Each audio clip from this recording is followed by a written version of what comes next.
اولین کلید دعوت چی هست؟ که دعوتگر بفهمه که من دین ابلاغ میکنم اما هدایت کار من نیست. فهمیدین این قاعده را؟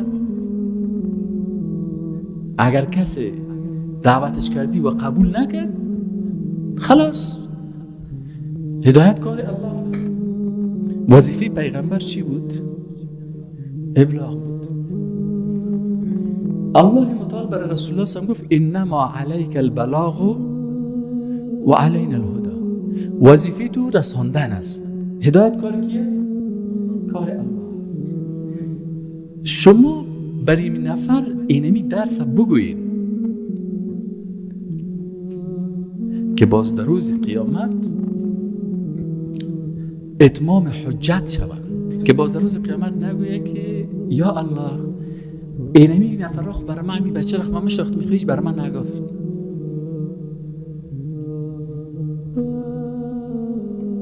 هر جایی که برابر شدی دین بگو. یکی که قبول کرد یک منزله شاباد، قبول نکرد 10 منزله شاباد.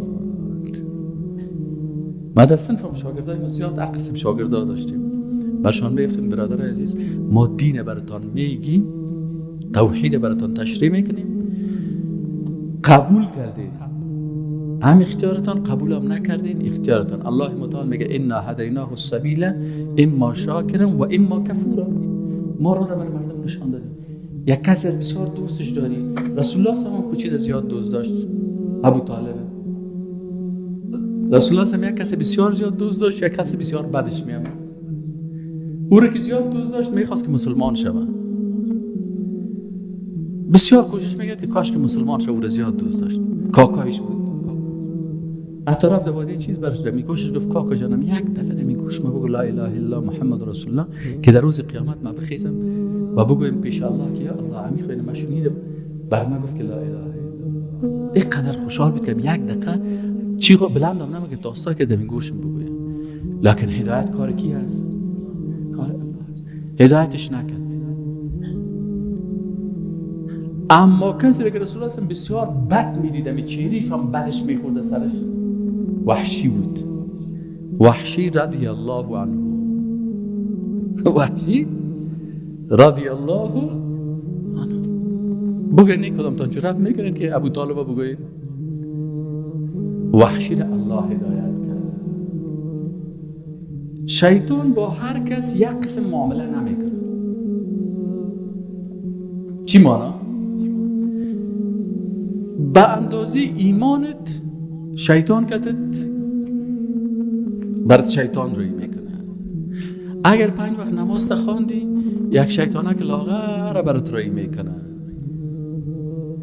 اما اگر شیطان دید که تو خودت میخوای دعوت به اسلام بکنی و خصوصا دعوت به توحید بکنی، باز شیطانهای انسانی را هم سرت تور میده و شیطانهای جنی را هم سرت تور میده. از پدرت گپ میشنوی، از مادرت گپ میشنوی، از دوست خوبت گپ میشنوی، از دوستای خوبت میشنوی. از دشمنا چی میگی؟ دشمنا وقت مظاهره میکنه که اعدام شوی. فهمیدی؟ پس شیطان با هر کس یک قسم معامله نمیکنه. گپ سر چی است؟ تو که دعوت شروع کردی منتظر چی باش؟ منتظر باش که شیطانای انسانی و شیطانای جنی در جانت حمله میکنه. رسول الله صلی الله علیه و سلم ابو لهب بسیار دوست داشت. اولین کسی که کنیز خدا رایی کرد که برو برای از شیر بده ابو لهب. کنیزش سویبه نام داشت. اقدر رسول الله صلی الله علیه و سلم دوست داشت که رسول الله صلی الله علیه و سلم بالاخره وقتی که صاحب اولاد شد 2 دختر خدا بر 2 بچه ابو لهب داد. کسی که دختر خدا بر بچه یک کس میته، خب معلوم میشه که نفر خوش داره که دختر خدا بر بچهش میته. ابو لهب وقتی که دید که رسول الله صلی الله علیه و سلم با قرآن دعوت میکنن. تا وقتی که قرآن نبود ابو لهب دوست رسول الله صلی الله علیه و سلم. وقتی که رسول الله صلی الله علیه و سلم دعوت به توحید شروع کرد، ابو لهب چی کرد؟ رفت تا بچه خدا گفت که از میراث ما، از مال ما، از کل چیز سر شما حرام است که دخترای محمد صلی الله علیه و سلم طلاق ندید. دیدی دعوت توحید چی قسم است؟ دو دخترشو چی کردن؟ طلاق داد. اینا رو شما برید از پدرایی که دختردار است برش بگو که اگر کدام روز دختر تو بیای گریان کرده و بگویه که مرا شوهرم به خاطر دعوت تو طلاق داد، چی حالت میکشه؟ اعوذ بالله من الشیطان الرجیم. بسم الله الرحمن الرحیم. ان الحمد لله نحمده ونستعینه ونستغفره ونؤمن به ونتوکل علیه ونعوذ بالله من شرور انفسنا ومن سیئات اعمالنا. من يهده الله فلا مضل له ومن يضلل فلا هادي له واشهد ان لا اله الا الله وان محمدا رسول الله صلی الله علیه و سلم. موضوع درس امروز ما و شما الفبای دعوت است. درس تقوا بود لکن کم کم امروز میخوایم الفبای دعوت بشناسیم و مشکلی است که همیشه وقتی یک چیز را میبینیم باز دوباره از او کوشش میکنیم که بحث بکنیم تا جوانای ما، الحمدلله شما که در راستای دعوت هستین و میخواین دعوت به اسلام بکنین، خصوصا کسی که دین به شکل کاملش فهمید، بازو میفهمه که والعصر ان الانسان لفی خسر. همین سوره را امام شافعی رحمت الله علیه میگه که اگر یک انسان در بین کل قرآن هم یک سوره را درست بفهمه و به این عمل بکنه، ان شاء الله این شخص اگر الله متعال همین سوره را نازل میکرد برای هدایت بشریت کافی بود. یعنی سوره والعصر اگر کس معنایش بفهمه، و ما و شما الحمدلله جوانایی که ایره میفهمن. خب اصل گپ سر از می هست که انسانی که دین شناخت ای حتما دعوتگر میشه. چرا؟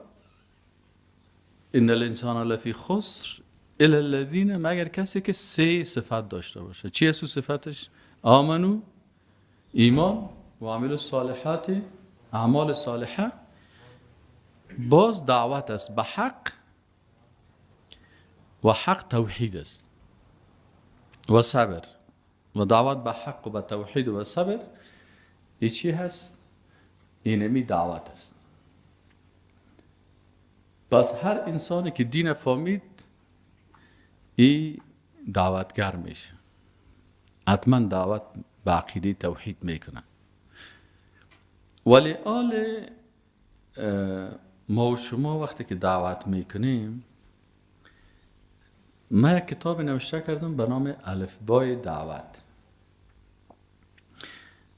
تقریبا چندین ساله که من خودم اصلا تخصصم در بخش لیسانس کلیت و دعوه را خواندیم، پانتون دعوت بود. رشته اصلی من دعوت است. از این خاطر دوستایی که فتوا و سوال تو را میکنم من جواب نمیگم، باز قار میشه میگه سوال مرا جواب نگفتی. من میگم شما برید پیش دکتر قلب چشمایت نشان میدی. اول ما خود دکتر قلب هستم، من به عقیده دعوت میکنم. تو آمدی چشمایت، برو چشمایت پیش دکتر چشم.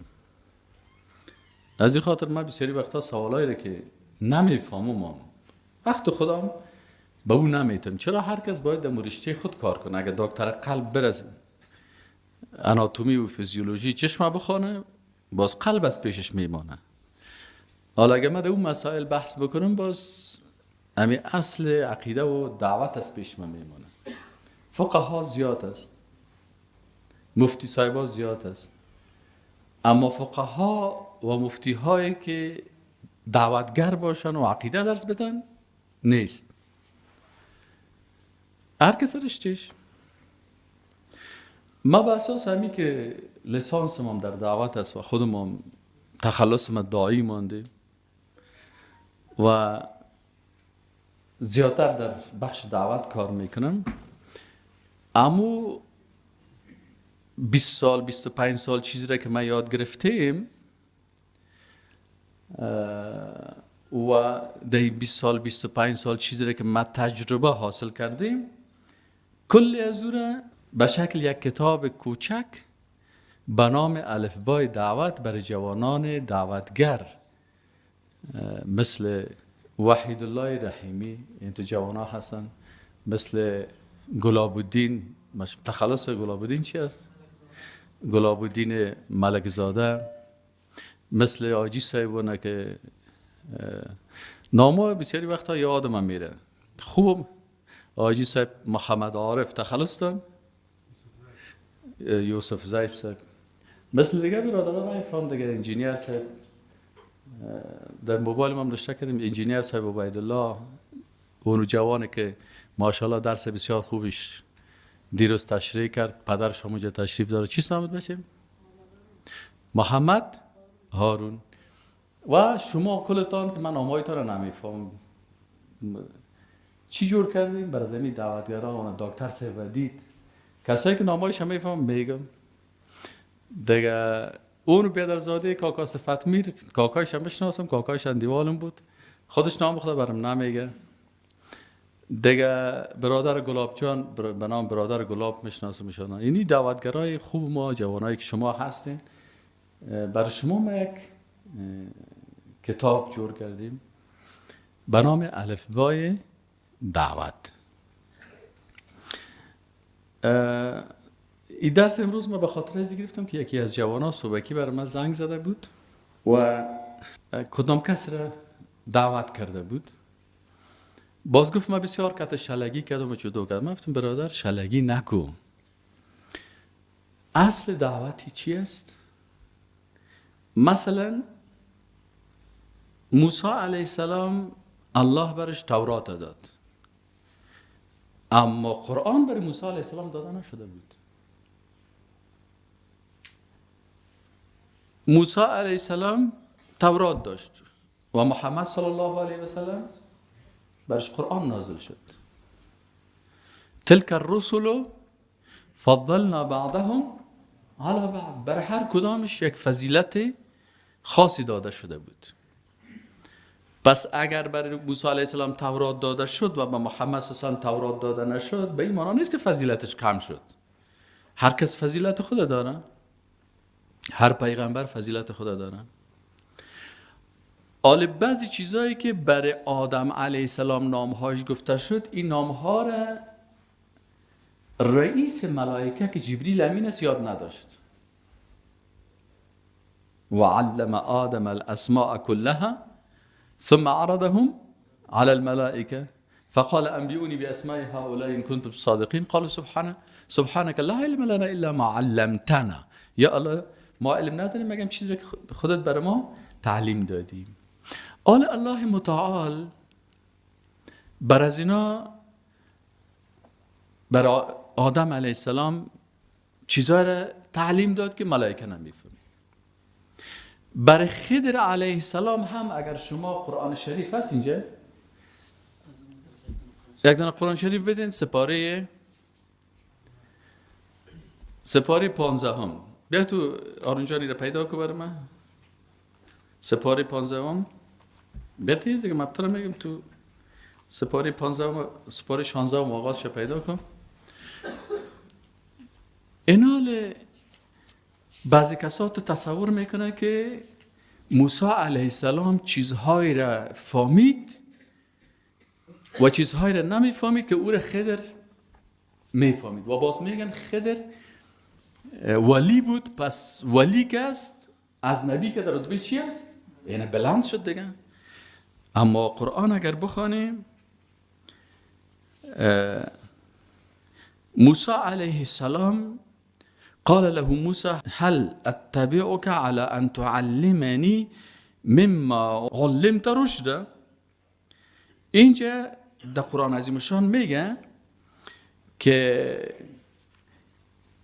از چیزی که برای تو یاد گرفتی، مما علمت.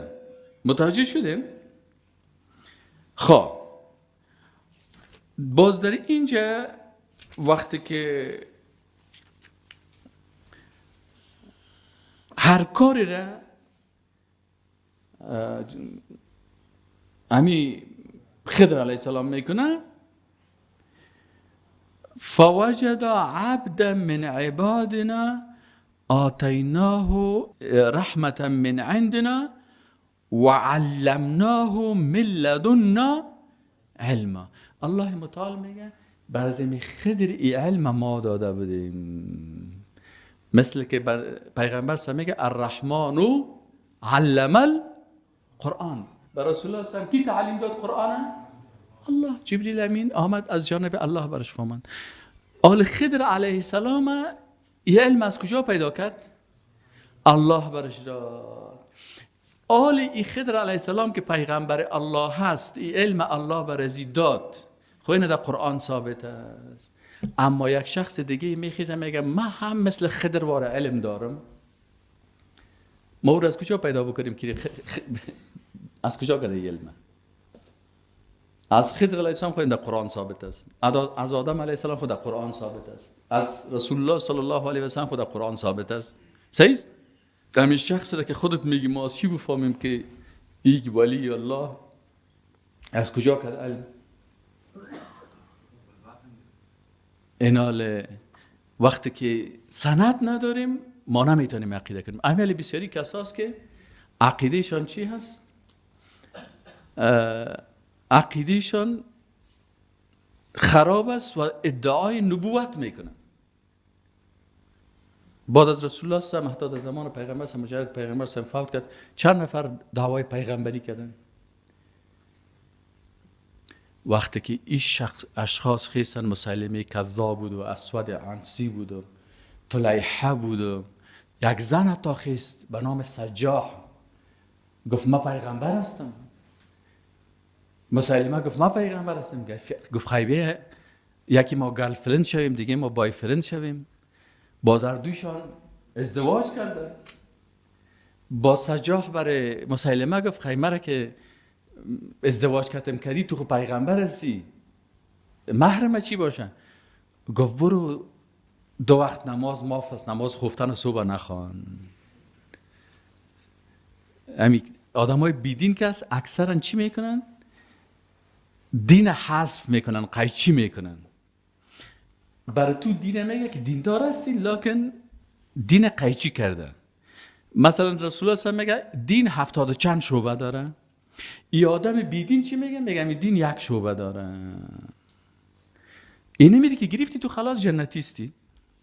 یگان تو باز میگه یک دول بزن برقص در جنت میری. بسیاری جوانا میگه چقدر خوب است، سازم خوشم میه، رقصم خوشم میه. ده و قریر دیگه که توی باشم من دویده میرم. این چقدر خوب است که هم برقصم هم دیندار باشم در جنت برم. این حال بسیاری کسا دین تلفیق میکنن، دین تغییر میتن، دین قیچی میکنن و بسیاری کسایی که جاهل هستن فکر میکنن والله بسیار چقدر آسان است. ما را میگه شما بسیار سخت میگیرین. این فلانی ها سازم چیز نمیگه، رقص هم چیز نمیگه، دوستی امریکایی ها هم چیز نمیگه، طواف کردن در قبر هم چیز نمیگه، حتی که بت پرست هم میره میشینه. شما خود دین سخت ساخته. آل رسول الله صلی الله علیه و میگه الایمان بدون و 70 شعبه. ایمان 70 و چند شعبه داره. برای سجاح چی که دین چی ساخت؟ آسان ساخت. گفت 2 وقت نماز چی است؟ معاف است. دیگر روز باز میگه که خیر ترجمیم چی میتی؟ برو نماز پیشینم در ترجمیت معاف. خیر شاه سلامی چی میتی؟ برو نماز دیگر. حال دیگر سجاح زن است و مسیلمه شوی. برو به شاه سلامیت عوض برنجی گپا نماز دیگرت معاف. این یک وقت کلش خلاص شد، معاف شده رفت، معاف شده رفت، معاف شده رفت. و این اسلوب بیدینا همی قسم است. شما جوانای دعوتگر متوجه بشین. این حال بعضی کسا که میگن که موسی علیه السلام از خضر یاد گرفت. خب موسی و خضر چی فرق داشتن؟ لا نفرق بین احد من رسله.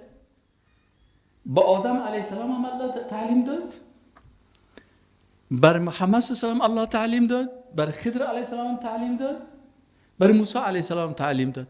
لکن چیزی که برای زیش تعلیم داده برای دیگه تعلیم نداده. این همون چیزا رو از او یاد میگیره. مثل که وعلم آدم الاسماء کلها، الله متعال به آدم علیه السلام تعلیم داد. باز آدم علیه السلام این نام ها را به ملائکه تعلیم داد، برشان گفت.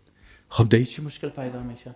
آیا خیلی ما بگوییم که چون پدر ما که آدم علیه السلام است چیزایی که ملائکه یاد نداشت، پس ما از جبریل امینم که در رتبه ما بلند است؟ سبیل بعضی اوقات استدلال غیر منطقی است. ملائکه از آدم علیه السلام تعلیم گرفتن، ما و شما اولادی آدم علیه السلام هستیم، پس ما از آدم از ملائکه که در رتبه ما بلند است؟ بلند است یا پایین؟ کی میتونه بگه؟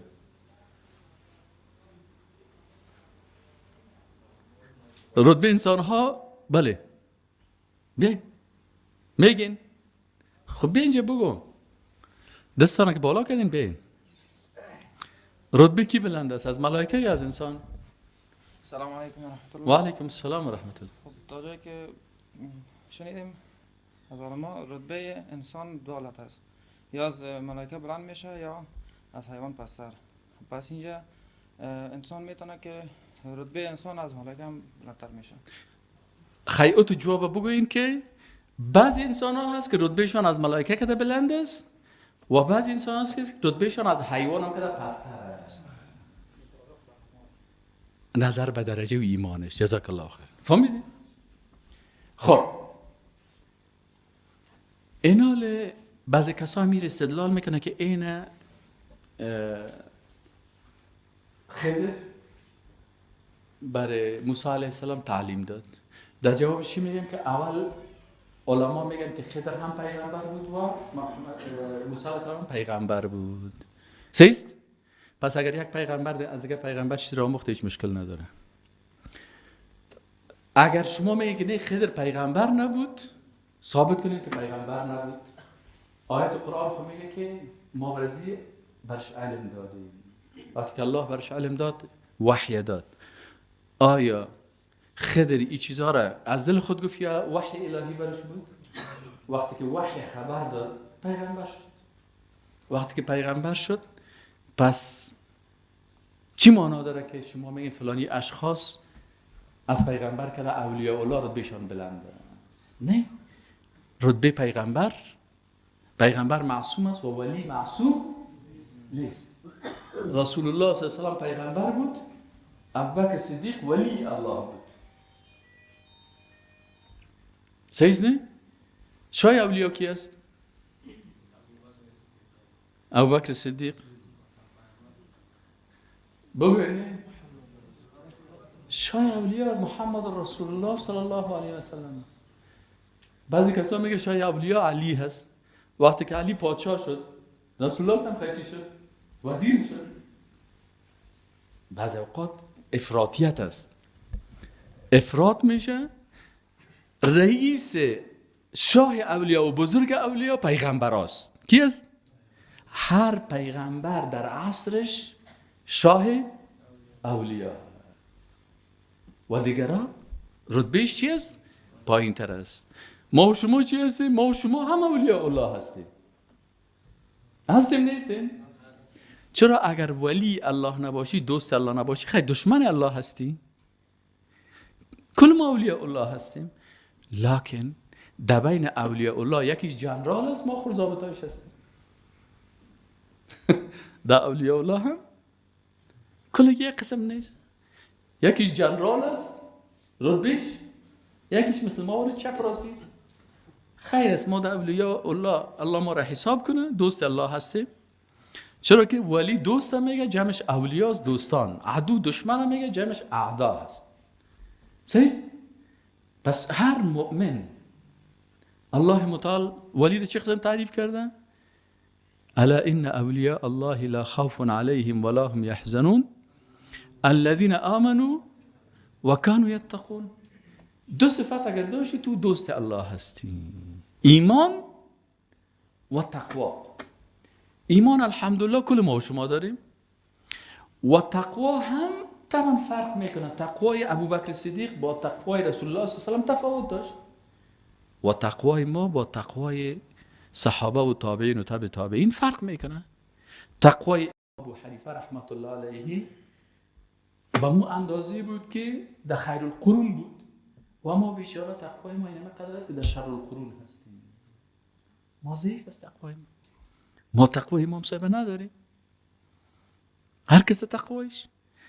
لکن دوست الله هستیم، به الله دوستی خود اعلان کردیم.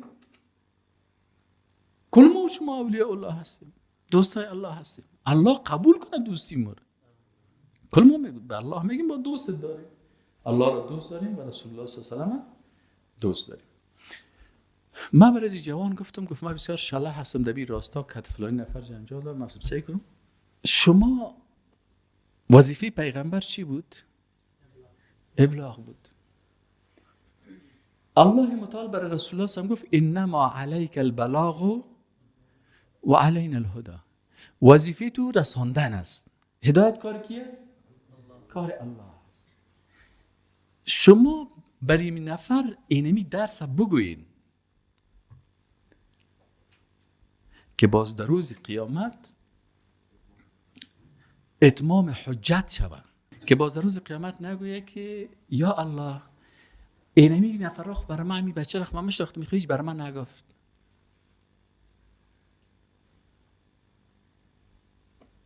هر جایی که برابر شدی دین بگو. یکی کی قبول کرد؟ قبول کرد یک منزله شاباد، قبول نکرد 10 منزله شاباد. ما در صنفم شاگردای ما زیاد قسم شاگردا داشتیم. برشان بیفتیم برادر عزیز ما دین براتان میگیم، توحید براتان تشریح میکنیم، قبول کردین هم اختیارتان، قبول هم نکردین اختیارتان. الله متعال میگه انا هدیناه السبیل اما شاکرا و اما کفورا. ما را بر مردم نشان دادیم. یک کسی از بسیار دوستش داری، رسول الله صلی الله علیه و چیز زیاد دوست داشت، ابو طالب. رسول الله صلی الله علیه و یک کسی بسیار زیاد دوست داشت، یک کسی بسیار بدش میامد. او را که زیاد دوست داشت میخواست که مسلمان شود، بسیار کوشش میکرد که کاش که مسلمان شود. او را زیاد دوست داشت، کاکایش بود. حتی رفت دوادی چیز برش میگوشش گفت کاکا جانم یک دفعه میگوش ما بگو لا اله الا الله محمد رسول الله که در روز قیامت ما بخیزم و بگویم پیش الله که یا الله امی خوینه ما شنیدم بر ما گفت که لا اله الا الله. اینقدر خوشحال بود که یک دقیقه چی بلندم نمیگه تا استا که دمی گوشم بگویم. لکن هدایت کار کی هست؟ کار الله هست. هدایتش نکرد. اما کسی که رسول الله بسیار بد میدیدم، چهرهش هم بدش میخورد سرش، وحشی بود. وحشی رضی الله عنه. وحشی رضی الله عنه. بگوین کدام تان جرأت میکنین که ابو طالب بگوین؟ وحشی را الله هدایت کرد.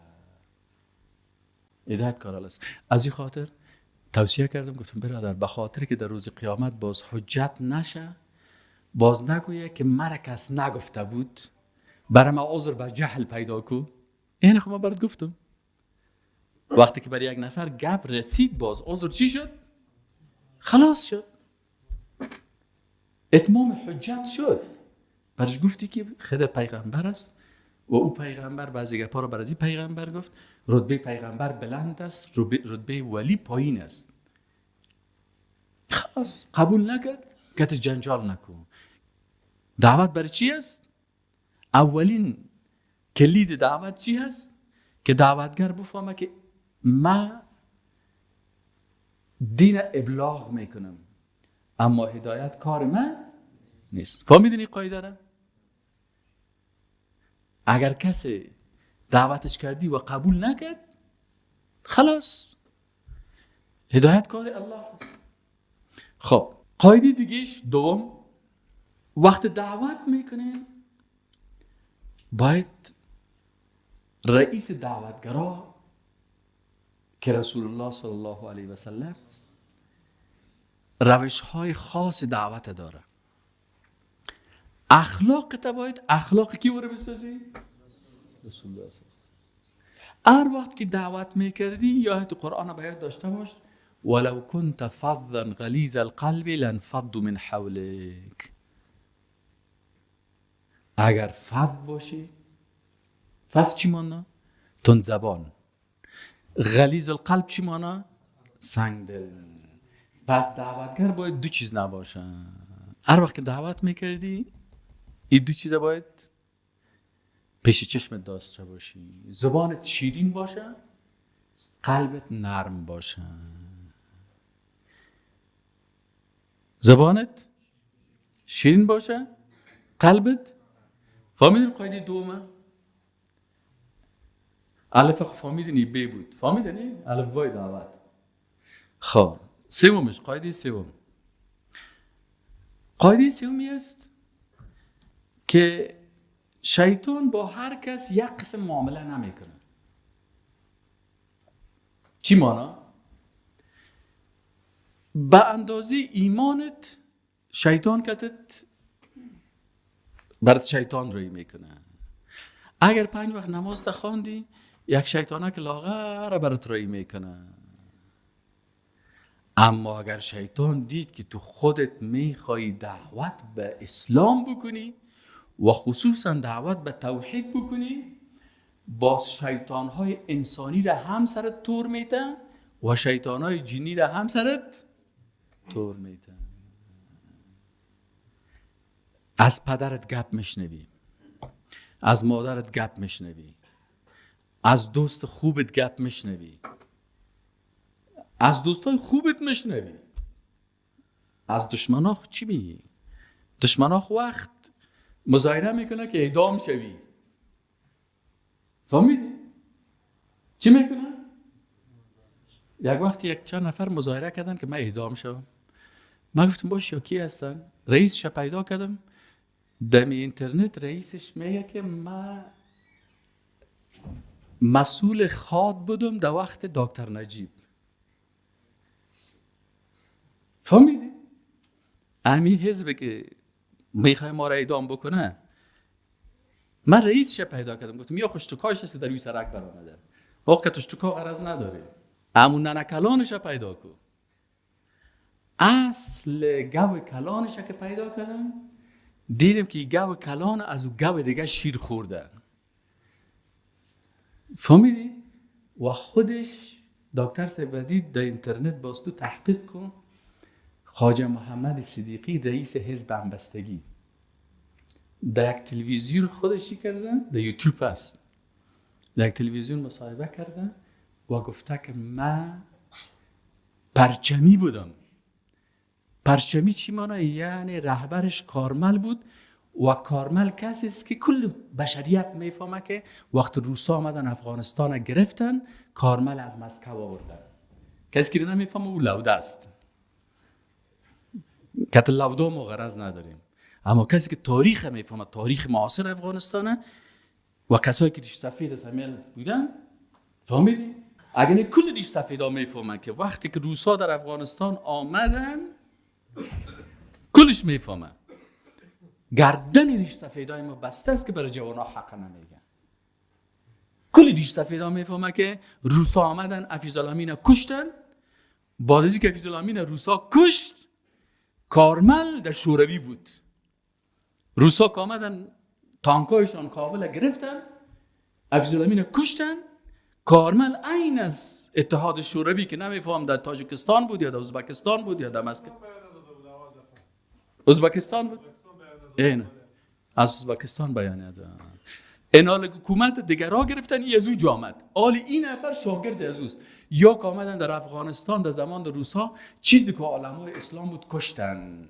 ما رو چرا نکشتن؟ ما خوب وقت صنف 9 بودیم در مکتب، صنف 8 و 9 بودیم. صنفی های ما را زیاد کشتن، زیاد مردم کشتن.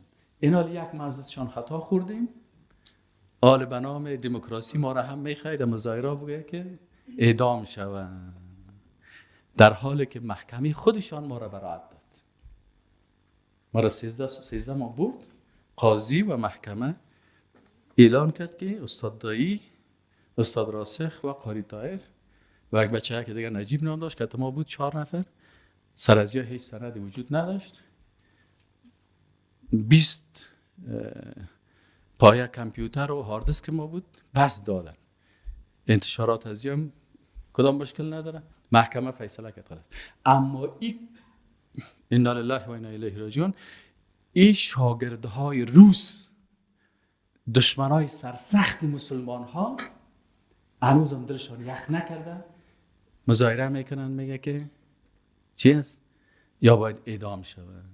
پس شیطان با هر کس یک قسم معامله نمیکنه. گپ سر چی است؟ تو که دعوت شروع کردی، منتظر چی باش؟ منتظر باش که شیطانای انسانی و شیطانای جنی در جانت حمله میکنه. رسول الله صلی الله علیه و سلم ابو لهب بسیار دوست داشت. اولین کسی که کنیز خدا رایی کرد که برو بر از این شیر بده ابو لهب بود. کنیزش سویبه نام داشت. اقدر رسول الله صلی الله علیه و سلم دوست داشت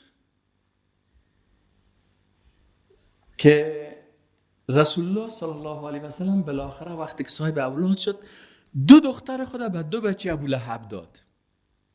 کسی که دختر خود بر بچه کس میته، خب معلوم میشه که نفر خوش داره که دختر خود بر بچهش میته. ابو لهب وقتی که دید که رسول الله صلی الله علیه و سلم با قرآن دعوت میکنه، تا وقتی که قرآن نبود ابو لهب دوست رسول الله صلی الله علیه و سلم بود. وقتی که رسول الله صلی الله علیه و سلم دعوت به توحید شروع کرد،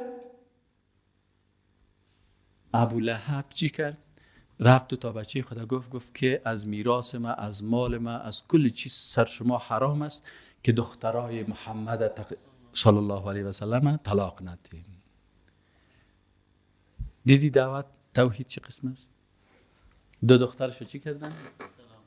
طلاق دادن. اینا شما ببینید از این پدرایی که دختردار است برش بگو که اگر کدام روز دختر تو بیای گریان کرده و بگویه که مرا شوهرم به خاطر دعوت تو طلاق داد، چی حالت میکشه؟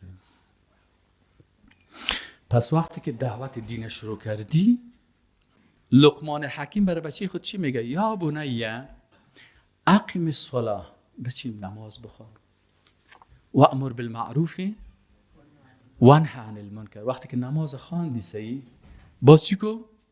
امر بالمعروف کو و نهی عن المنکر کو، واصبر علی ما اصابک. و اگر برات مصیبت میرسه چی کو؟ صبر بکن. واصبر علی ما اصابک. پس این قاعده چندم شد؟ 3م قاعده شد. 3 قاعده امروز یاد بگیرین، کم کم یاد بگیرین که یک روز خدا مولا نمیشه دیگه. اگر این 3 قاعده رو تا هفته دیگه عمل کنین،